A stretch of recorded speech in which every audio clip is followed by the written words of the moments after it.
एक अहम चीज़ ये भी समझने की है, जब हम नशे की बीमारी के ऊपर बात कर रहे हैं और हम जो वायलेंस है वुमेन्स के अगेंस्ट उसको नशे की बीमारी के साथ लिंक करके देख रहे हैं, तो ये भी हमें जानने की ज़रूरत है कि तमाम ही नशे के मरीज़ अपनी बीवियों पर हाथ नहीं उठाते। यानी ये समझना कि हाथ सिर्फ वही उठाएगा जो कि नशा करता है, ये भी दुरुस्त नहीं है। लेकिन बहुत सारे नशे के मरीज जो हैं वो अपनी बीवियों पर हाथ उठाते हुए आपको नज़र आते हैं। बीवियों के साथ साथ वो अपने बच्चों पे हाथ उठाते नज़र आते हैं, मुलाजमीन के ऊपर, हत्ता के अपने पेरेंट्स के ऊपर भी आपको तशद्दुद करते हुए नज़र आते हैं।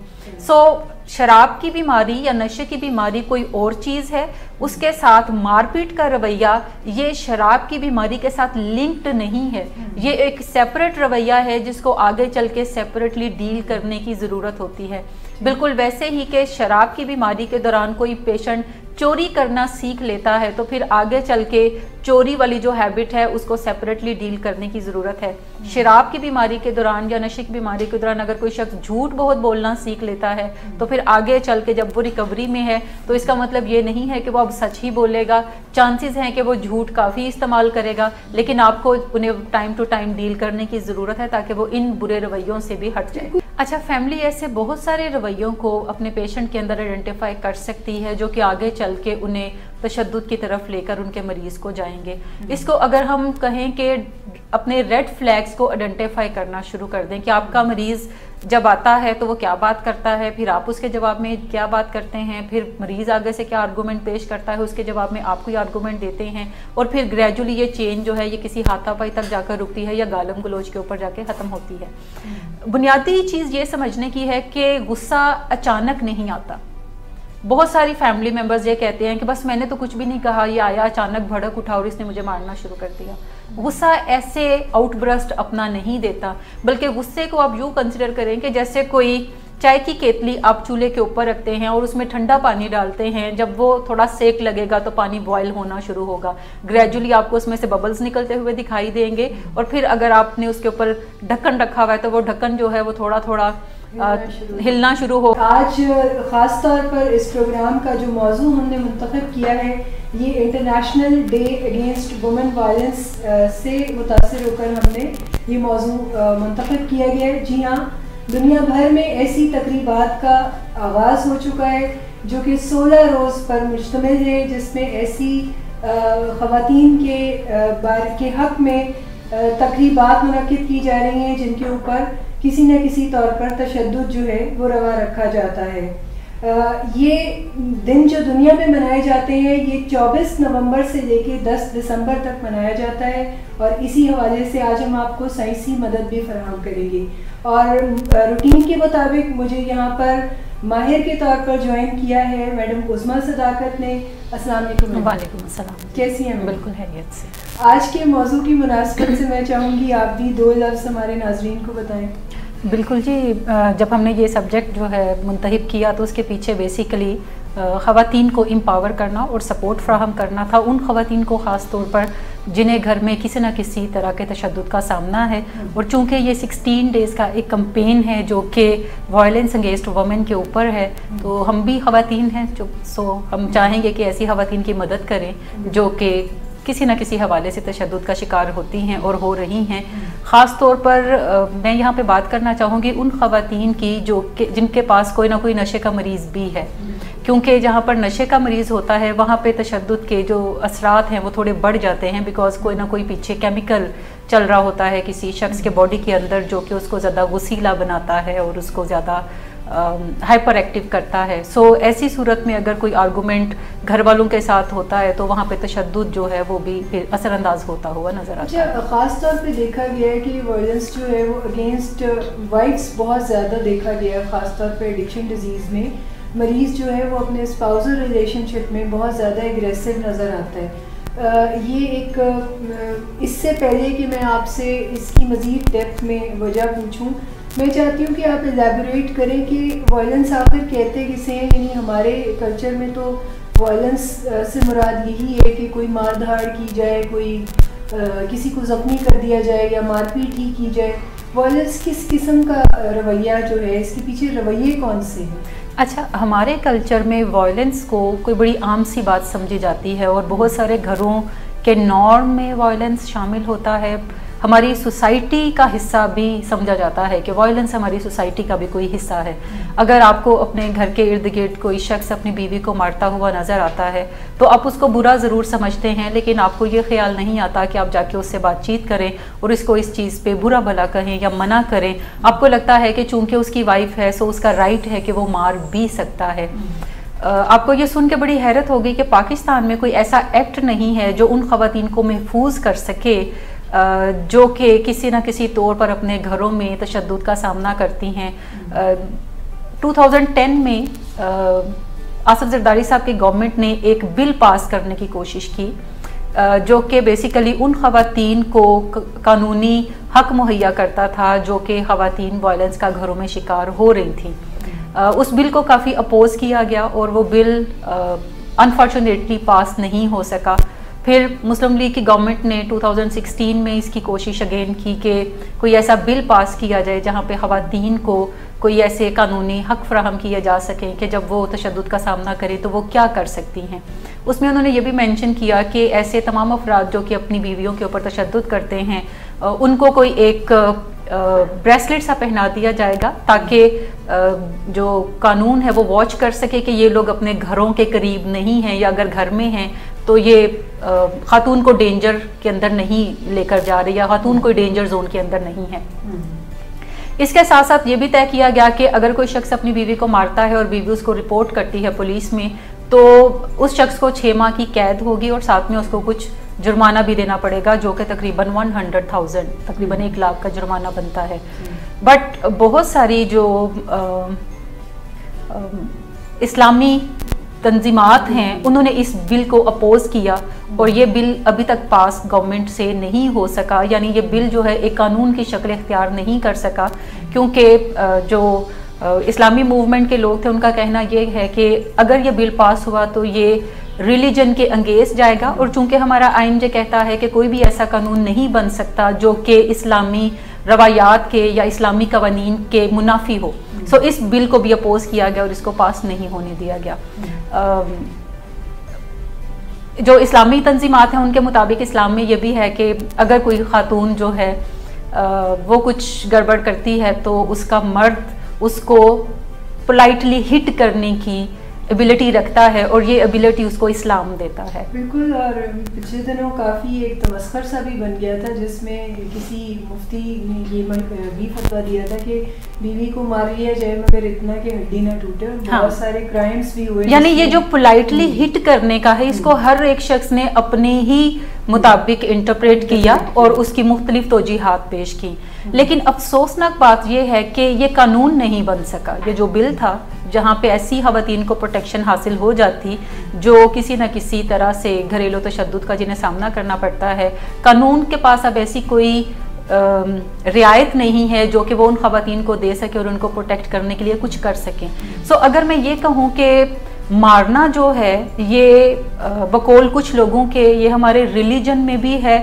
तो ये भी गलत नहीं होगा। और अगर मैं ये भी कहूँ कि मारने को हमारे कल्चर में कोई एक नॉर्म कंसीडर किया जाता है कि अगर किसी शख्स पे आपको गुस्सा है तो आप उसको थप्पड़ थप्पड़ मार ही सकते हैं, थप्पड़ नहीं मार सकते तो आप कोई चीज़ उठाकर उसके ऊपर फेंक सकते हैं, या फिर आप बच्चे हैं तो बच्चों के ऊपर हाथ उठाना सबसे आसान कंसीडर किया जाता है। और माएँ भी अपने बच्चों को मार रही होती हैं, वालिद भी बच्चों को जब दिल चाहे मार लेते हैं, इसी तरह दादियाँ नानियाँ जो हैं वो भी बच्चों पे हाथ साफ करते हुए नजर आते हैं। बहुत सारे घरों में मुलाजमीन के ऊपर भी तशद्दुद किया जाता है और पिछले काफ़ी अरसे से ये चीज़ें अब रिपोर्ट भी होने लगी हैं कि जो मालिकान हैं वो अपने मुलाजमीन के ऊपर तशद्दुद करते हैं और वो इस कदर ज़्यादा तशद्दुद होता है कि बाज़ुकात वो रिपोर्ट जल्दी होने पर पकड़े जाते हैं, बट बाज़ुकात जब जल्दी रिपोर्ट नहीं होता लोगों की जान भी चली जाती है। सो इसका मतलब है कि ये मारना और मार खाना जितना नॉर्मल हमारे कल्चर में नज़र आता है ये उतना नॉर्मल है नहीं। ये कोई आप यूँ समझे कि बाज़ुकात जब कोई एक एबनॉर्मल एक्टिविटी होती है और जब वो बहुत ज़्यादा तादाद में लोग करते नज़र आते हैं तो उसको भी नॉर्मल एक्टिविटी कंसिडर कर लिया जाता है। सो वायलेंस कोई एक ऐसी चीज़ है जिसके ऊपर आपको आवाज़ ज़रूर बुलंद करनी चाहिए और अपने आप को सेफ रखते हुए ही आवाज़ जो है वो बुलंद करनी चाहिए ताकि अपनी सेफ्टी पहले आप बना लें। मेरे ज़हन में मुसलसल ये बात, जैसे आपने उस एक्ट की भी बात की जिसमें मारने वाले फर्द को 6 माह कैद या जुर्माना, अब इसमें अगर वो कोई किसी खातून की एप्लीकेशन पे कोई जुर्माना या सज़ा होती है तो फिर उस खातून की सेफ्टी को कौन इंश्योर करेगा? और मैं आज इसी हवाले से अपने नाजरीन को ये बात बताना चाह रही हूँ कि हम जो सॉल्यूशंस आपको देना चाह रहे हैं वो सॉल्यूशंस किसी भी ऐसे ख़राब रवैये की या पुरतशद्दुद रवैये की डीलिंग के बारे में आपको ऐसे वाइटल बिहेवियर्स देगा जिसमें आपको लॉन्ग टर्म जो कोई सोल्यूशन मिलेगा। अच्छा, मैं पाकिस्तान की बात कर रही हूँ कि पाकिस्तान में 2016 में इस बिल को दोबारा पेश करने की कोशिश की गई, लेकिन ये बिल जो है ये कानून का दर्जा हासिल नहीं कर सका बिकॉज बहुत सारी अपोजिशन उसको फेस करना पड़ी। अगर हम अमेरिका की बात करें तो अमेरिका में भी ये जो वायलेंस अगेंस्ट वुमेन का एक्ट है ये 1994 में बिल क्लिंटन की हुकूमत ने पास किया। उससे पहले अमेरिका में भी ऐसी कोई चीज़ आपको नज़र नहीं आती थी, अगर नज़र आती थी तो बहुत ही मुख्तलिफ स्टेट्स के तौर पे स्टेट्स के अंदर नज़र आती थी, लेकिन अमेरिका में 1994 में बाकायदा इस बिल को पेश किया गया और इसको कानून का दर्जा दिया गया जिसमें मुख्तलिफ सज़ाएँ जो हैं वो तजवीज़ की गई उन लोगों के लिए जो कि अपनी बीवियों को मारते हैं, और फिर इसके अलावा उन्हें उन मर्दों को रिस्ट्रेन कैसे किया जा सके ताकि वो घरों के अंदर ना आए तब तक जब तक कि वो कूल डाउन नहीं हो जाते या वो अपनी बीवियों को नुकसान ना पहुंचाने का कोई वादा वईद पुलिस डिपार्टमेंट के साथ नहीं कर लेते। तो ये कोई बहुत पुरानी बात नहीं है कि हमारी सोसाइटी सिविलाइज्ड हुई है और हम बेहतर से बेहतर चीज़ों की तरफ जा रहे हैं। आई डू होप कि पाकिस्तान के अंदर भी आने वाले सालों में लोग इतने मजबूत हो जाएं, हुकूमतें इतनी मजबूत हो जाएं कि वो इस तरह के आवाम की बेहतरी के लिए बिल जो है वो पास कर सकें और वह कानून का दर्जा भी वो हासिल कर सकें और बाद में उनकी पासदारी भी कर सकें। बिल्कुल, पासदारी भी उनकी हो। अच्छा, इसमें मैं चाहती हूँ कि आप थोड़ा सा एलेबरेट करें कि ये जो पुरतशद्दुद रवैये हैं आखिर इसमें कौन कौन से रवैये शामिल हैं? क्या सिर्फ मारना पीटना ही कोई तशद्दुद कहलाता है या ऐसी और भी बहुत सारी चीज़ें हैं जिनको हम इस दायरे में? अच्छा, बज़ाहिर ये समझा जाता है कि मारपीट ही कोई वायलेंस है, जबकि एक्सपर्ट्स ये कहते हैं कि मारपीट कोई एक आखिरी हद आपको नज़र आती है, लेकिन उससे पहले भी बहुत सारी ऐसी चीज़ें हैं जो कि आप लोगों के रवैयों में देखते हैं और आप उनको एज वायलेंस ही आइडेंटिफाई करते हैं, यानी वो भी तशद्दुद के ज़ुमरे में आती हैं। इन चीज़ों के अंदर मारपीट एक चीज़ है जो कि आप बताते हो, गालम गलोच करना भी वायलेंस के अंदर कंसिडर किया जाता है। इसके अलावा लोगों के फ़िक्रों को ट्विस्ट करके उसे ज़ेरीले मानी पहनाना, जैसे अगर कोई खातून अपनी फीलिंग्स का इजहार करती है और अपने हस्बैंड से जो उसको एक्सपेक्टेशंस हैं वो उसको बातचीत उस पर करती है कि मैं ये चाहती हूँ, मेरा ख्याल था आप ऐसा करेंगे लेकिन आपने ऐसा किया, मेरा ख्याल था आप ऐसा नहीं करेंगे लेकिन आपने ऐसा किया, और हस्बैंड सारी बातें खामोशी से सुनता और कहता है मुझे तो पता नहीं था तुम्हारे अंदर कितना जहर भरा पड़ा हुआ है। सो ये भी डिस्टॉर्शन जो करना है फिक्रों को और उसको अपने मानी पहनाना जो कि मनफी हैं, ये भी वायलेंस के ज़ुमरे में आता है। इसके अलावा आप किसी को कोई चीज़ उठा के मारते हैं इस नियत से कि उसको लगे, ये भी वायलेंस है, और आप कोई चीज़ उठा के मारते हैं इस नियत से कि उसको देखकर दूसरा खामोश का खामोश ही बैठा रहे, ये भी वायलेंस के ज़ुमरे में आता है। जैसे सेलफोन उठाकर दीवार के साथ पटक देना, खाना खा रहे हैं तो कोई चीज़ प्लेट उठाकर दीवार के साथ पटक देना ताकि दूसरा अपना मुंह जो है वो बंद कर ले, जो वो बात कर रहा है वो ना करे, ये वायलेंस के ज़ुमरे में आएगा। इसी तरीके से छोटे बच्चों को जो मारपीट हम करते हैं वो भी वायलेंस के अंदर है। पैसिव एग्रेसिव हो जाते हैं कि गुस्सा माँ बाप को आपस में किसी बात पे और वो निकालते बच्चों के ऊपर निकालते हैं, ये भी वायलेंस है। इसके अलावा रूड और ऑफेंसिव लफ्ज बोलना, बुरी बुरी बातें करना, बुरे बुरे इल्काबात से अपने स्पाउस को बुलाना, जैसे तुम तो हो ही विच, इस तरह की बातें करना, या तुम तो हो ही बदतमीज, या तुम तो हो ही बेवकूफ, इस तरह की बातें करना, ये भी वायलेंस के जुमरे में आता है। अपीयरेंस के ऊपर फिक्रा कसना, हाँ, ये सारी चीज़ें जो हैं ये वायलेंस के जुमरे में आती हैं। सो जब हम वायलेंस को डिफाइन करते हैं तो हम आम तौर पर एंड नतीजे को देख रहे होते हैं कि जब कोई मारेगा तो ही फिर करेगा। अगर कोई धमकी भी आपको मारने की देता है तो आपके कान उस पर भी खड़े हो जाने चाहिए, क्योंकि ये भी वायलेंस है। अगर कोई शख्स हथियार उठाने की धमकी देता है, अगर कोई शख्स कहता है कि तुम दफ़ा हो जाओ मेरे सामने से, अब तुमने एक लफ्ज़ भी कहा तो फिर मुझसे बुरा कोई नहीं होगा। तो जब कोई अपने बारे में ऐसी बातें करता है तो आपको मान लेना चाहिए कि इस वक्त आपको खामोश होने की जरूरत है, और उससे बुरा कोई शख्स नहीं है, कोई नहीं है, क्योंकि हर शख्स अपने आप को दूसरे से ज्यादा बेहतर जानता है। सो अगर कोई शख्स अपने बारे में ऐसी नेगेटिव बातें करता है तो आपको उसकी बात पे यकीन कर लेना चाहिए, बजाय इसके कि आप अपने पास्ट एक्सपीरियंसेस पे बात करें कि पहले तो कभी इसने मुझ पे हाथ नहीं उठाया था। तो इसका मतलब ये नहीं है कि फ्यूचर में कोई ऐसा चांस नहीं है, लेकिन ये भी सोचने की ज़रूरत है कि अगर कोई शख्स पास्ट में हाथ उठाता रहा है और नियर पास्ट में उसका कोई रवैया बेहतर है, तो ये भी इस चीज़ की गारंटी नहीं है कि अब वो हाथ नहीं उठाएगा। यूजुअली जब हम एडिक्शन की बात करते हैं तो इसमें हमें आमतौर पे जो रवैये नशा करते हुए मरीजों के अंदर देखने में नज़र आते हैं, नशा छोड़ने के बाद जब मरीज़ रिकवरी में जाते हैं तो वो उन रवैयों को थोड़ा बहुत ज़रूर इस्तेमाल करते हैं, साथ चलते हैं। उसको आपको सेपरेटली निगोशिएट करके पेशेंट के साथ डील करना होता है। एक अहम चीज़ ये भी समझने की है, जब हम नशे की बीमारी के ऊपर बात कर रहे हैं और हम जो वायलेंस है वमेंस के अगेंस्ट उसको नशे की बीमारी के साथ लिंक करके देख रहे हैं, तो ये भी हमें जानने की ज़रूरत है कि तमाम ही नशे के मरीज़ अपनी बीवियों पर हाथ नहीं उठाते। यानी ये समझना कि हाथ सिर्फ वही उठाएगा जो कि नशा करता है, ये भी दुरुस्त नहीं है। लेकिन बहुत सारे नशे के मरीज जो हैं वो अपनी बीवियों पर हाथ उठाते हुए आपको नजर आते हैं, बीवियों के साथ साथ वो अपने बच्चों पे हाथ उठाते नजर आते हैं, मुलाजमीन के ऊपर, हत्ता के अपने पेरेंट्स के ऊपर भी आपको तशद्दुद करते हुए नजर आते हैं। सो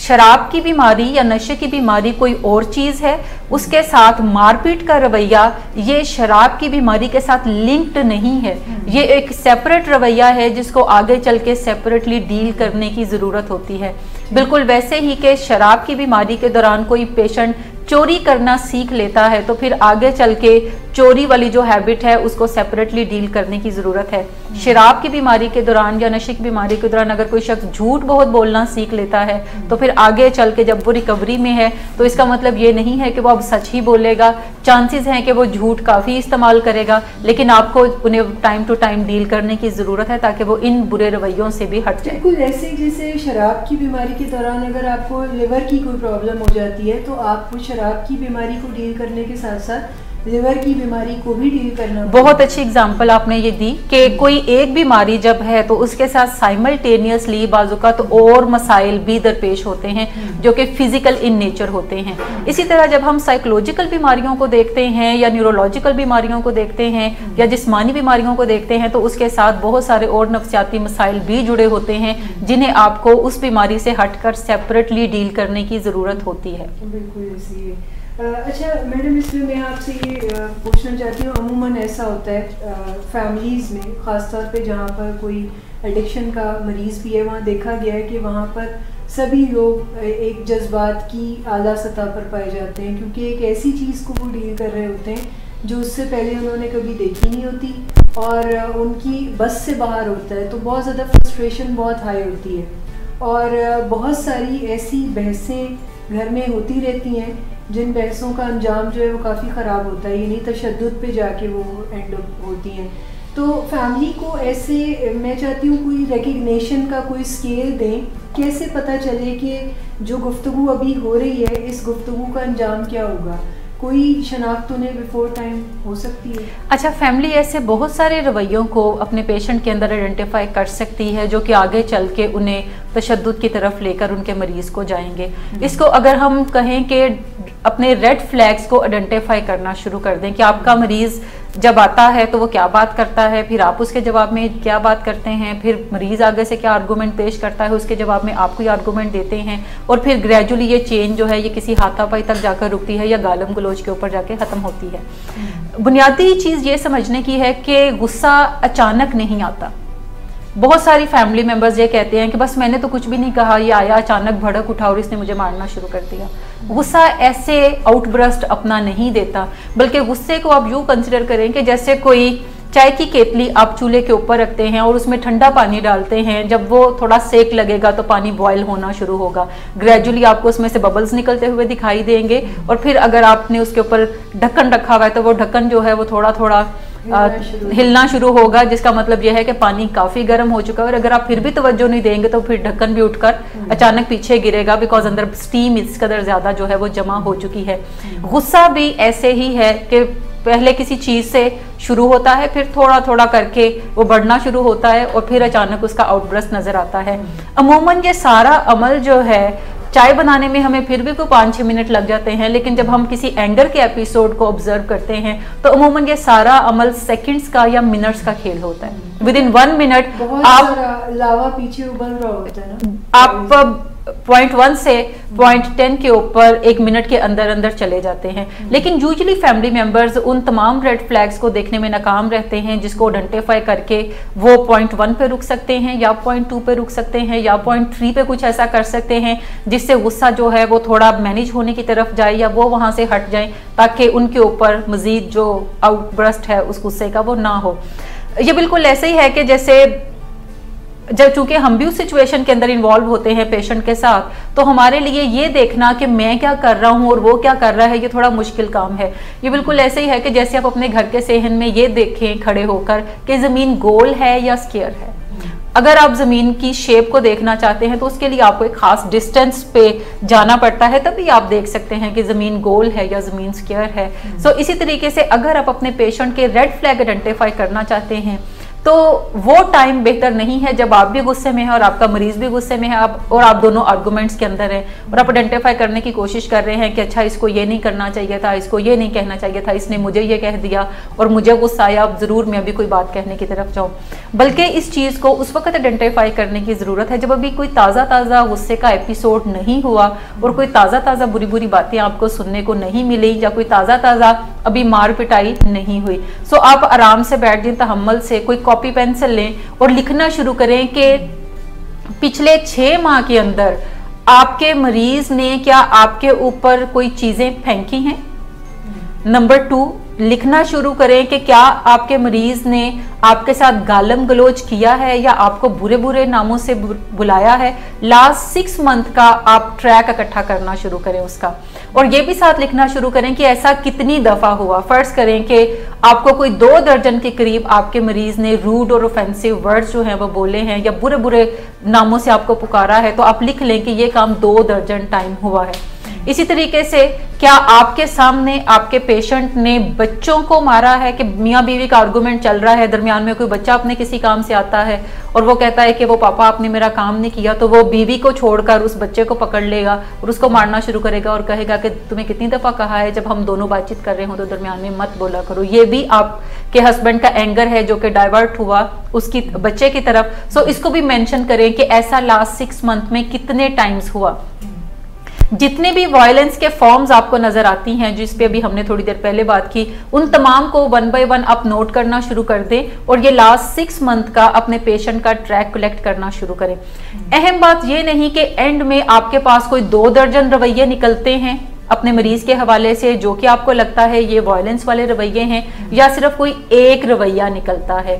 1 निकले या 2 दर्जन निकले, ये जानने की जरूरत है कि आप रिस्क पर हैं। आगे चल के आपके जो पेशेंट के रवैये हैं वो ग्रेजुअली बढ़ेंगे अगर आप उसको मैनेज करने की कोशिश नहीं करेंगे, या फिर आपको कभी ना कभी आगे चल के कोई नुकसान पहुंचने का अंदेशा है। तो आपके कान यहीं पे खड़े हो जाने चाहिए कि अब आगे आप ऐसा क्या करें जिससे ये नुकसानात जो हैं ये यहीं से सिमटने की तरफ जाएं, बजाय कि ये आगे भी फैले और इसके असरात लग चुकी है और ये आग डे बाय डे वर्स होगी अगर हम इसके ऊपर काम नहीं करें। बिल्कुल ऐसा ही है। अच्छा, एक और बुनियादी चीज समझने की है कि जब भी किसी शख्स पे तशद्दुद होता है या जब किसी औरत पे तशद्दुद होता है या बच्चे पे तशद्दुद होता है, तो ज्यादातर लोग उसी औरत को कहते हैं कि तुम्हें ये नहीं करना चाहिए था, तुम्हें ऐसा नहीं बोलना चाहिए था, तुम्हें इस तरीके से करना चाहिए था। और यूजुअली जब भी किसी पे तशद्दुद होता है तो वो ज्यादा अच्छा रवैया अपनाने की कोशिश करता है। किसी बच्चे पे तशद्दुद होगा तो वो ज्यादा अच्छा बनने की कोशिश करेगा, किसी पेरेंट पे तशद्दुद होगा तो वो भी ज्यादा अच्छा बनने की कोशिश करते हैं। जरूरत ये नहीं कि घर वाले अपने रवैयों को चेंज करें, जरूरत इस बात की है कि तशद्दुद करने वाला अपने रवैयों को चेंज करने की तरफ जाए और इस चीज को पहचान ले कि ये कोई दूसरों का मसला नहीं है, बल्कि तशद्दुद करने वाला जो तशद्दुद करता है ये कोई उसका मसला है जिसको समझने की जरूरत है और जिसको बेहतर बनाने की जरूरत है। जबकि वाइफ जो है या बच्चे जो हैं ये सिर्फ उसका कोई टारगेट होते हैं जिसको वो इस्तेमाल करता है। अच्छा, बहुत सारे फिल्मों में, ड्रामों में भी इस चीज को बारहा पोर्ट्रे किया जाता है कि अगर कोई मर्द अपनी बीवी पे हाथ उठाता है तो ये भी कोई प्यार की निशानी होती है। कहते हैं कि वो गुस्से का जो बड़ा तेज है वो दिल का बड़ा अच्छा है। दिल का बड़ा अच्छा है, या वो 2-4 थप्पड़ मार के कहता है कि चूंकि मुझे प्यार भी तो है ना तुमसे। आपने अक्सर देखा होगा मूवीज के अंदर हीरोइन जब बातें कर रही होती है हीरो को, तो हीरो अचानक एक जोरदार थप्पड़ मारता है क्योंकि वो हीरो की बात नहीं सुन रही और फिर उसको गले से लगा लेता है। सो इससे मतलब ये है कि ये कोई प्यार की अलामत है। ख़वातीन को ये समझ लेने की ज़रूरत है कि किसी भी शख्स का उनके ऊपर हाथ उठाना, बुरी बुरी बातें करना, चीज़ें उठाकर पटकना, उन्हें इल्ज़ामात देना, ये हरगिज़ प्यार नहीं है। ये बल्कि कोई उसका एंगर का मसला है जो कि उस पेशेंट को मैनेज करने की ज़रूरत है। आप कभी भी इसको प्यार के तौर पर ना लें। इसको क्लियर कट आइडेंटिफाई करने की ज़रूरत है कि प्यार कोई और चीज़ है और गुस्सा बहरहाल कोई और चीज़ है, और इसको एड्रेस किए बगैर ये रवैये जो हैं ये ठीक नहीं है। ये कोई साइकोलॉजिकल मसला है, पैथोलॉजिकल एंगर है जो कि आगे चल के आउटब्रस्ट की तरफ जाता है। इसका प्यार से हरगिज कोई ताल्लुक नहीं है। जो पेरेंट्स बच्चों को मारते भी हैं और ये भी कहते हैं कि उन्हें अपने बच्चों से प्यार बहुत है, तो प्यार का होना कोई एक रवैया जरूर होगा, लेकिन उसके साथ अगर पैथोलॉजिकल एंगर है तो ये कोई एक प्रॉब्लम है, कोई एक बीमारी है जिसको आइडेंटिफाई करने की और उसको मैनेज करने की जरूरत है। ये हरगिज भी प्यार की अलामत नहीं। अक्सर हमारे कल्चर में कहा जाता है कि जहाँ पे 4 बर्तन होते हैं वहां पे वो आपस में बचते भी जरूर हैं, यानी आप इसको नॉर्मल कंसिडर करें, जबकि ये हरगिज नॉर्मल नहीं है। सबसे पहले खवातीन को ये समझने की जरूरत है कि जब भी कोई वायलेंस का मुजाहरा करता है, नंबर 1 ये प्यार नहीं है, नंबर 2 उसको प्यार के तौर पे हरगिज ना ले और माफी तलाफी में ना पड़े, बल्कि बाज़ हस्बैंड से करते हैं कि एक दिन मारपिटाई की और दूसरे दिन कोई अच्छा सा जोड़ा लाकर अपनी वाइफ को गिफ्ट किया, और ये वो उस गिल्ट से मजबूर होकर करते हैं जो कि एंगर के बाद उन्हें फील होता है कि उन्होंने गलत किया। जब थोड़ा गुस्सा नीचे होगा तो वो सोचेंगे कि अच्छा उन्हें ऐसा नहीं करना चाहिए था, कुछ ज्यादा ही वो कर गए, और फिर वो कोई गिफ्ट देकर अपनी बीवी को मनाने की कोशिश करेंगे। अच्छा, बीवी गिफ्ट्स लेकर फौरन मान जाती हैं, वो तो पहले भी मान के बैठी होती हैं, लेकिन वो गिफ्ट्स मिलने पे फौरन मान जाती हैं। यूजुअली अगर हस्बैंड किसी वाइफ का मोबाइल लेता है और उसको तोड़ता है तो फिर वो कहता है कि मैं तुम्हें फिक्र ना तुम करो, मैं तुम्हें इससे जो ज्यादा अच्छा मोबाइल जो है वो मैं लाकर दूंगा, और फिर वो वाइफ को मोबाइल लाकर भी दे देता है और साथ में वो कहता है कि बस अपने तुम रवैयों को ठीक करो, तुमने मुझे इस तरह गुस्सा दिला दिया। अच्छा, बीवी जब उन गिफ्ट्स को लेती है तो ये अब एक पैथोलॉजिकल साइकिल चलना उनमें शुरू हो जाता है, यानी गिफ्ट लेकर वाइफ जो है एक उसका जो एक्शन है गलत उसको रिवॉर्ड करती है। लेकिन अगर वाइफ जो है वो गिफ्ट लेने की बजाय सिर्फ ये कहें कि जो रवैया आपने शाम को इख्तियार किया था वो बिल्कुल भी ठीक नहीं था और उससे मुझे काफ़ी तकलीफ पहुंची है, तो ये ज़्यादा बेहतर है। और अगर वाइफ का मोबाइल तोड़ा जाता है तो वाइफ ये कहती है कि मैं अपने मोबाइल का खुद इंतज़ाम कर लूँगी, चाहे आपको कोई छोटा सा ही मोबाइल लेना पड़े, लेकिन आप गिफ्ट के तौर पर वहाँ से सेलफोन ना लें। और अगर हस्बैंड मजीद है कि नहीं मैं तो तुम्हें लेकर ही दूंगा, अब देखो मैं सुलह करना चाहता हूँ, अब फिर तुम प्रॉब्लम क्रिएट कर रही हो, यही तो तुम्हारे मसले हैं, तो वो कह सकती हैं कि अच्छा आप ऐसा करें, जो सेलफोन आपने मेरा तोड़ा है आप मुझे वही सिर्फ लेकर ला दे, मुझे ज्यादा अच्छे सेलफोन की जरूरत नहीं है, ठीक है। सो आपको बातचीत के तरीके सीखने हैं और कभी भी हस्बैंड की मार कुटाई के बाद जो गिफ्ट्स हैं वो वसूल करके आपने उसी रवैये को रिवॉर्ड नहीं करना, बल्कि आपने ऐसे तरीकाकार को इस्तेमाल करना है जिससे ये वायलेंस का रवैया जो है ये ग्रेजुअली कम होने की तरफ आए। अच्छा, रेड फ्लैग्स की हम बात कर रहे थे, और रेड फ्लैग्स बेसिकली मुख्तलिफ स्टेटमेंट्स हो सकती हैं जो कि आपके हस्बैंड कहते हुए नजर आते हैं कि जैसे अब एक लफ्ज़ नहीं बोलना, इसके बाद मैं इस बहस में नहीं पढ़ना चाहता, अब अगर तुम कुछ कहोगी तो फिर कुछ खाओगी, ठीक। सो ये स्टेटमेंट्स अगर कोई हस्बैंड कहता हुआ नजर आता है और बीवी पहचानती है कि लास्ट टाइम इस स्टेटमेंट के बाद हालात ज़्यादा ख़राब हुए थे, तो फिर ये कोई स्टेटमेंट्स जो हैं इसको रेड फ्लैग के तौर पे लेने की ज़रूरत है, यानी उसके बाद बातचीत को बंद कर दें और अपनी सेफ्टी के ऊपर ज़्यादा काम करने की ज़रूरत है। नंबर 2, हस्बैंड के ऐसे एक्सप्रेशंस जिसके बाद आपको लगे कि फिर उसके बाद किसी को मार पड़ी थी, हालात ख़राब हुए थे, कोई चीज़ उठा के मारी गई थी, और वो एक्सप्रेशंस हो सकते हैं कि कोई हस्बैंड का एक नज़र आपको देखना जिसको आप रिकग्नाइज करते हो that this is his dangerous look, जैसे कोई चीरती हुई नज़र जब आपके ऊपर गाड़ी जाती है तो आपको फौरन पता होता है कि ये जो है ये एबनॉर्मल लुक है मेरे हस्बैंड की, इसके बाद जो है वो ज़्यादा वायलेंट होने की तरफ जाते हैं। सो उस लुक तक ही उसको पहचानें और वहीं पे ही रुक जाएं और इधर उधर हो जाएं, अपने हस्बैंड के सामने मौजूद ना रहें। तीसरी चीज है एक्सप्रेशंस या बिहेवियर्स। बिहेवियर से मुराद है कि क्या आपके हस्बैंड कुछ ऐसी हरकतों सकनात करते हुए नजर आते हैं जिससे लगता है कि वो गुस्से में है, मूड खराब है और आगे चल के हालात जो है वो मजीद खराब होंगे। जैसे अगर कोई हस्बैंड घर के अंदर एंटर होता है और थोड़ा क्वाइट होता है तो ये रिकग्नाइजेबल बिहेवियर है कि अगर आपके हस्बैंड का ऐसा कोई पैटर्न है तो आप रिकग्नाइज कर सकते हो कि आज कुछ हुआ है। इसका मतलब है कि आज कोई बहस वाली बात, कोई बहस वाला आर्गुमेंट जो है वो करना जरूरी नहीं है, क्योंकि मेन चीज है कि किसी भी बात को शुरू करना और उसको अच्छे अंदाज में मंतकी अंजाम तक पहुंचाना मकसद है। आपका गोल ये नहीं है कि जरूर अपना पॉइंट आप यहाँ पर बनाएं और आप मार खाएं। ये तीनों चीजों को रेड फ्लैग के तौर पर आपको आइडेंटिफाई करने की जरूरत है। हर हस्बैंड के लिए वाइफ जो है वो इजीली आइडेंटिफाई कर सकती है कि एक्सप्रेशंस कब खराब होंगे हस्बैंड के तो आगे प्रॉब्लम आएगी, ऐसे कौन से स्टेटमेंट्स हैं जो हस्बैंड कहेगा और आगे जो है वो प्रॉब्लम आएगी, और बिहेवियर्स कौन से होंगे जो कि आगे चल के प्रॉब्लम की तरफ जाएंगे। मैंने एक खातून को इस वजह से मार खाते हुए देखा कि वो बार बार कह रहा है अपनी वाइफ से कि बस तुम एक लफ्ज मत बोलना आगे से, और खातून कह रही है कि मैं कह क्या रही हूँ। सिर्फ इतनी सी बात पे वो मजीद मार खाती और फिर वो कहता कि मैं तुम्हें अल्टीमेटम दे रहा हूँ कि अब तुमने एक लफ्ज मजीद नहीं बोलना, और आगे से फिर खातून कहती कि मैं क्या रही हूँ,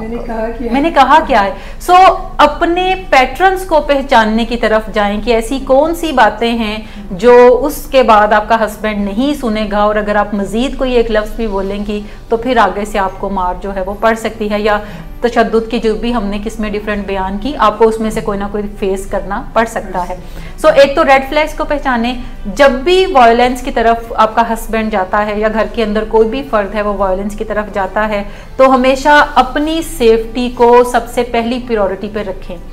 सेफ्टी से मुराद है कि सेफ्टी को प्लान करने के लिए वो बीवियां खास तौर पे जिनके हस्बैंड को हाथ उठाने की भी आदत होती है तो वो बीवियां कोई एक सेफ हाउस अपने लिए बनाएं। सेफ हाउस से मुराद कोई ऐसी जगह है जहां पे अगर आपको आपके हस्बैंड के वायलेंस का सामना करना पड़ता है तो आप अपना घर छोड़कर कुछ दिनों के लिए वहां पे कयाम कर सकती हैं। वो सेफ हाउस जो है वो आपकी कोई फ्रेंड का घर हो सकता है, वो आपके भाई का घर हो सकता है, वो बहन का घर हो सकता है, वो आपके अपने पेरेंट्स का घर हो सकता है, या वो आपके इन लॉज में से कोई घर हो सकता है जो कि आपके घर के करीब हो और आपको पता हो कि अगर मेरा हस्बैंड मेरे ऊपर हाथ उठाएगा तो मैं घर छोड़कर अपनी सेफ्टी को कैसे मेक श्योर कर सकती हूँ। सो सेफ्टी के लिए पहले अपना कोई एक बैग रखें जिसको आप प्रिपेयर करें। बैग के अंदर आपके चंद जोड़े होने चाहिए, आपका टूथब्रश होना चाहिए, आपके अहम डॉक्यूमेंट्स होने चाहिए, अहम फोन नंबर्स होने चाहिए, क्योंकि आजकल सेल फोन के दौर में हमें नंबर याद करने की आदत नहीं है। सो बाजुकात ऐसा होता है कि आपको अपने भाई का नंबर भी पता नहीं होता, आपको अपने पेरेंट्स का नंबर भी पता नहीं होता, आपको बाजुकात अपना नंबर भी पता नहीं होता। सो अहम फोन नंबर्स लिख कर किसी चीज के अंदर रख लें और वो भी उस बैग के अंदर रखें। कोई एक सेल फोन उस बैग के अंदर रखें ताकि अगर आप जल्दी में घर छोड़कर निकलती हैं और आप सेल फोन भी अपना नहीं उठाती तो आपके पास कम से कम कोई कम्युनिकेशन का सोर्स जो है वो जरूर हो। अपने अहम डॉक्यूमेंट्स जैसे स्टडी के डॉक्यूमेंट्स हैं वो आप रख लें, या अहम चीजें जो भी आपके डॉक्यूमेंटेशन है वो भी अपने साथ उस बैग के अंदर रखें। और उस बैग को आप सेफ हाउस जो भी जगह आप अपनी रखती हैं वहां पे आप बातचीत करें, उन लोगों को एतमाद में लें कि आपको इस तरह से वायलेंस का सामना होता है और अगर किसी दिन अगर आपको घर छोड़ना पड़े तो वो आपके घर आके क्या कुछ दिन कयाम कर सकती हैं, और उसके लिए वो अपना बैग जो है वो पहले ही वहां पे भेज दें। अगर आपके साथ छोटे बच्चे भी हैं जो कि आपको लगता है कि आपके बाद वो तशद्दुद का निशाना बन सकते हैं, या आपके पास पेरेंट हैं, कोई एक पेरेंट है या दोनों पेरेंट हैं, तो आप उनके लिए भी बैग्स तैयार करके रख सकती हैं। सो ये चीजें आप रख लें, या आप बैग तैयार करके घर की अलमारी में रख लें ताकि आप निकलते हुए वहां से सिर्फ बैग ग्रैब करें और बाहर चले जाएं और आपको पहले से पता हो कि आपकी जरूरत की तमाम चीजें इसके अंदर हैं। अगर आप पाकिस्तान के अंदर हैं तो ये करने की जरूरत है, लेकिन अगर आप पाकिस्तान से बाहर हैं तो फिर अपना पासपोर्ट, अपने ज़रूरी कागज़ जो आपको वहाँ पे चाहिए होते हैं अब्रॉड में, जैसे रेजिडेंट परमिट है या आपका कोई वर्क परमिट है वो आपको चाहिए है, तो वो तमाम चीज़ें भी आप उसी बैग में रखें जो कि आप किसी सेफ हाउस के अंदर रखें या किसी ऐसी जगह जहाँ पे आपको पता है कि आपका हस्बैंड अगर आने की कोशिश करेगा वायलेंस की सूरत में तो घर में उसकी एंट्री को घर वाले डिनाई कर सकते हैं। लेकिन अगर आप कोई ऐसी जगह ढूंढती हैं जहां पे आपका हस्बैंड जब चाहे जा सकता है और घर वाले कुछ नहीं कर सकते, तो फिर आप कोई एक की बजाय 2-3 घर ऐसे अपने जहन में रखें कि मैं वहां से फिर उस घर में चली जाऊंगी जहां पे आपकी हस्बैंड की एंट्री को लोग डिनाई कर सकते हो। सो एक तो अपना सेफ्टी का प्लान ये बना लें, और जब आप उस घर में जाएं तो आपके पास जो घर की चाबियां हैं उनकी एक्स्ट्रा जो एक की सेट है वो भी आपके पास होना चाहिए, ताकि अगर आपको बाज़-औक़ात कोई चीज़ की ज़रूरत पड़ती है तो आप उस वक्त में, जबकि आपका हस्बैंड घर के अंदर नहीं है और आपको पता है कि वो ऑफिस के अंदर है, तो आप जाकर अपनी वो चीज़ें कलेक्ट भी कर सकती हैं। सो एक तो सेफ्टी का प्लान जी आप रखें कि सबसे पहले अपनी हिफाजत की जिम्मेदारी आपके ऊपर है, आर्गूमेंट्स को जीतने की जिम्मेदारी आपके ऊपर नहीं है। आपका गोल अगर ये है कि आप उस शख्स के साथ रिश्ता जारी रखना चाहती हैं, या अगर वो नशे का मरीज है और आप इसको मदद फ्राहम करना चाहती हैं और आप इस ताल्लुक को निभाना भी चाहती हैं, तो अपना अल्टीमेट गोल सामने रखें। छोटी छोटी जंगें जीतने की बजाय जो बड़ी वॉर है उसके ऊपर तवज्जो रखें कि आपने वो जीतनी है। सो जो क्यूज हमने पहले डिस्कस किए कि स्टेटमेंट्स, एक्सप्रेशंस और बिहेवियर, उनको पहचानें और वहां से जगह से हट जाएं, दूसरे कमरे में चली जाएं तब तक जब तक कि आपके हस्बैंड का गुस्सा काम डाउन नहीं होता।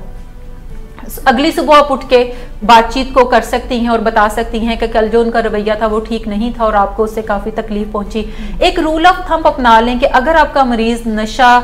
करता है और वो नशे की बीमारी में मुब्तला है, तो जब भी वो ड्रिंक किया होता है या अंडर द इंटॉक्सिकेशन होता है, अंडर द इन्फ्लुएंस होता है, तो कभी भी उससे बातचीत मत करें। अगर आप बातचीत करते हैं तो बेसिकली आप एक लड़ाई का आगाज कर रहे हैं जिसके नताइज जो है वो कोई अच्छे नहीं होंगे। वो आपके जिस्म पे कुछ जख्म दे सकती है बातचीत, वो आपकी रूह पे कोई जख्म दे सकती है। सो ऐसी बातचीत से गुरेज ही करें। अगली सुबह उठ के जब वो बेहतर हालत में हो तो आप कह सकती हैं कि कल आप लेट पहुंचे घर पे, हमने किसी जगह पे जाना था इंपॉर्टेंट, तो आप नहीं जा सके, सो मुझे अकेला जाना पड़ा, तो मैं चाहूंगी कि आप घर जल्दी आने को कंसिडर किया करें। That's it. अच्छा मैडम, आपने बहुत ही यूज़फुल चीज़ें हमारे साथ यहाँ शेयर की हैं। एक मुझे इनबॉक्स में एक क्वेश्चन आया है और जो पूछने वाली खातून है, आप उनके फियर का अंदाज़ा इससे भी कर सकती हैं कि पहली बात तो ये कि वो अपनी आइडेंटिफिकेशन जो है वो यहाँ पर भी शो नहीं करना चाह रही, यानी वो इतनी फियर के साथ ऑपरेट कर रही हैं। और प्रॉब्लम उन्होंने जो बताई है वो हमारे आज के मौजू से भी मैच करती है कि वो एक किस्म की वायलेंस का शिकार है जिसमें उनको धमकियों का सामना है शौहर की तरफ से। वो कहती है कि मेरे शौहर घर के तमाम अफराद से छुप के नशा करते हैं लेकिन मेरे सामने करते हैं, यानी बीवी से छुपना मुमकिन नहीं है। और ऐसे में वो ये करते हैं कि बीवी को वो धमकियां देते हैं कि अगर वो किसी से इस बात का जिक्र करेंगी तो फिर वो बीवी के साथ बहुत बुरा सलूक करेंगे। और बीवी अब यहाँ पर बहुत कंफ्यूज है कि वो नशा भी कर रहे हैं और बीवी को ये लग रहा है कि उनका नशा करना इतना बड़ा जुर्म नहीं है जितना बीवी का बता देना ज़्यादा बड़ा जुर्म कंसिडर किया जाएगा। तो ऐसे में वो क्या कर सकते हैं? अच्छा, बीवी को तो सबसे पहले हस्बैंड उनका यही चाहेगा कि किसी को पता ना चले और वो अंदर खाने ये तमाम काम करते रहें और बीवी को ज़्यादा से ज़्यादा टेरिफाइड करते रहें। वो धमकियां भी दे सकते हैं या देते होंगे कि अगर तुमने किसी को बताया तो मैं तुम्हें छोड़ दूंगा या फिर मुझसे बुरा कोई नहीं होगा। और बीवी को ये चाहिए कि वो इस साइलेंस को तोड़े। वो घर के जो अफराद हैं, जो हस्बैंड के वालिदैन हैं, वो उन तक ये बात ज़रूर पहुंचाएं, उनके बहन भाइयों तक ये बात ज़रूर पहुंचाएं जो उसी घर के अंदर रहते हैं, और उन्हें बताएं कि ये ड्रग्स करते हैं जो कि एक बड़ा मसला है इनका, और ये ड्रग्स करके मेरे साथ इस तरह की बातें भी करते हैं, मुझे टेरिफाइड करते हैं। मैं चाहती हूँ कि आप तमाम लोग मिलकर इनके लिए कुछ करें। वो अपने अहले खाना से मदद जो है वो तलब करें। अगर वो अहले खाना मदद उन्हें फ्राहम करते हुए नज़र आते हैं तो बहुत अच्छी बात है, लेकिन उसके साथ साथ वो अपने पेरेंट्स से, अपने बहन भाइयों से भी मदद तलब करें, या ऐसे लोगों से जो कि मरीज की ज़िंदगी में इन्फ्लुएंस रखते हैं, उम्र में बड़े हैं और मरीज़ उनकी बड़ी रिस्पेक्ट करता है, वो उनसे मदद तलब करने की तरफ जाएं। ये बात जैसे उन्होंने कोशिश करके हमें टेक्स्ट किया, तो कोशिश थोड़ी करके अपने आप को तैयार करके मेंटली ज़रूर वो अपने घर में रहने वाले तमाम लोगों तक पहुँचाएँ। और अगर गलत नहीं है तो जब ये उनसे बात करेंगी घर वालों से तो वो कहेंगे कि हमें थोड़ा बहुत पता है, हमें कुछ ना कुछ सुनगुन है। ये रवैये ऐसे हैं कि एडिक्शन छुपती नहीं है बहुत दिन, क्योंकि जहाँ ये बीवी के साथ अगर ऐसा रवैया इख्तियार कर रहे हैं तो और भी बहुत सारी जगहों पर एडिक्शन के असरात जो हैं वो नजर आना शुरू होते हैं। और फिर नशों की एक स्मेल होती है जो कि घर में तमाम लोग अगर रहते हैं तो वो आइडेंटिफाई इजीली कर लेते हैं कि ये जो स्मेल आ रही है जो कि डिफरेंट सी है तो ये किस चीज़ की है। और चूंकि घर के अंदर और भी मर्द होते हैं जो सोसाइटी में भी मूव करते हैं, अगर खवातीन वो स्मेल आइडेंटिफाई नहीं कर सकती तो वो इजीली आइडेंटिफाई करते हैं कि ये कोई ड्रग्स घर के अंदर बैठ के कर रहा है। ऐसा मुमकिन नहीं है कि किसी घर के अंदर कोई शख्स नशा करे तो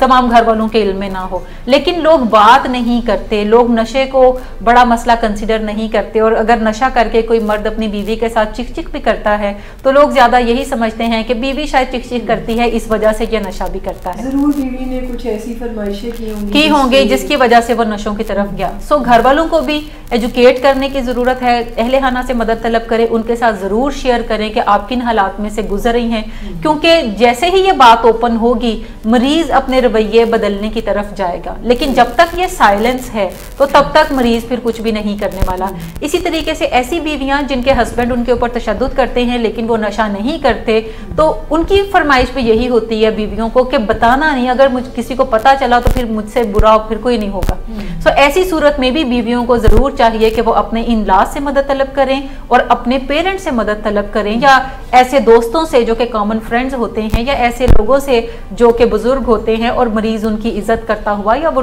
मर्द आपको इज्जत करता हुआ नजर आता है। सो अहले खाना से, दोस्त अहबाब से जरूर मदद तलब करें, शेयर करें कि आप किस तरह के प्रोसेस में से गुजर रही हैं। ज्यादातर लोग मैंने देखा है कि जब आप ओपन करते हैं इन चीजों को तो वो अपने रवैयों को समेटना शुरू करते हैं। जो वायलेंस के रवैये हैं वो उनको थोड़ा कंट्रोल करने की तरफ जाते हैं। वायलेंस कोई भी इसलिए करता है कि वो दूसरे के रवैयों को कंट्रोल करना चाहता है, वो दूसरे शख्स पर अपनी हकमियत को साबित करना चाहता है। सो अगर दूसरा शख्स खुद ही गिव इन करता है और उसको हकमियत देता है तो जिसको आप हकमियत देते हैं फिर वो थोड़ी और हकमियत साबित करता है। सो वो बार हमेशा बढ़ाता चला जाता है और एक टाइम आता है कि आप उस बार को क्रॉस नहीं कर सकते। सो बेहतर है कि आप बहुत शुरू में ही ये वाजिया कर लें कि क्या रवैये किसी के एक्सेप्टेबल हैं स्पाउस के हवाले से और क्या रवैये ऐसे हैं जो कि एक्सेप्टेबल नहीं हैं।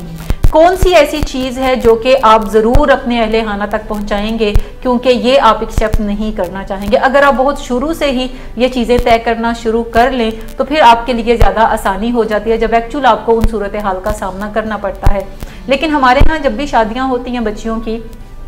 तो सोसाइटी भी एक फेरी टेल बताती है कि शादी के बाद हम सब लोग हंसी खुशी रहने लगेंगे, लेकिन जब एक्चुअल शादी होती है तो बहुत सारी रियलिटीज़ से पर्दा जब उठता है तो लगता है कि ये एक रिश्ता है जिसको निभाना सीखना पड़ेगा। और बाज़ औक़ात आपका जो लाइफ पार्टनर होता है जो बज़ाहिर आपको अच्छा नज़र आता है, जो आपके साथ बड़ा अच्छा वेल बिहेव करता नज़र आता है, उसके कुछ ऐसे रवैये भी हैं जो कि तकलीफ़ देते हैं।